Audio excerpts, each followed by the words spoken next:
Bonjour à tous, donc aujourd'hui dans cette vidéo je vais vous parler des quantités de matières grasses que je mets dans mes repas donc depuis que j'ai été slivée. Donc je rappelle que j'ai été slivée il y a maintenant 3 ans, en novembre 2016, je pesais 110 kg et maintenant j'en pèse 65 kg. Et je rappelle également que je ne suis pas professionnelle de santé, je vous partage simplement mon expérience. Voilà.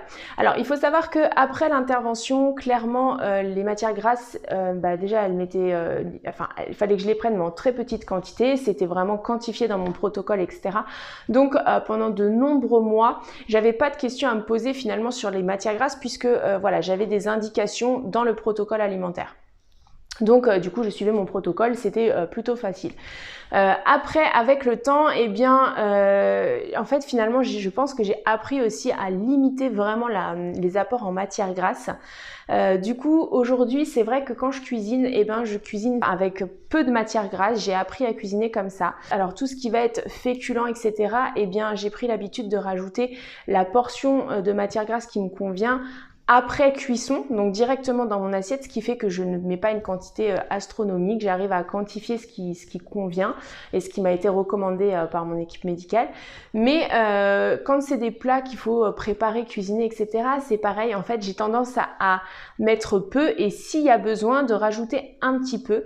Mais du coup voilà, c'est quelque chose en fait qui a vraiment été modifié après la sleeve, c'est-à-dire qu'avant voilà, je mettais de la matière grasse, je faisais pas attention, je préparais mon repas, voilà, je mettais à l'œil, etc. Alors que depuis que j'ai été slivée, grâce au protocole que j'ai eu et puis aux habitudes que j'ai repris, vraiment j'ai l'habitude en fait de base de pas mettre tellement de matière grasse. C'est pareil de favoriser plutôt tout ce qui est l'huile d'olive, etc. Je limite plus le beurre. Voilà, toutes ces petites choses là ont un peu changé et donc voilà, j'ai pas, enfin c'est souvent d'ailleurs qu'on me dit non, ta cuisine n'est pas grasse parce que voilà, forcément du coup ça implique aussi des changements alimentaires pour la famille en général, puisque j'applique ça du coup pour tout le monde. C'est pareil, mes enfants, je vais leur mettre une petite noix de beurre qui correspond à la quantité de pâtes qu'ils ont dans leur assiette par exemple. Je vais pas mettre un morceau énorme de beurre dans des pâtes, des choses comme ça.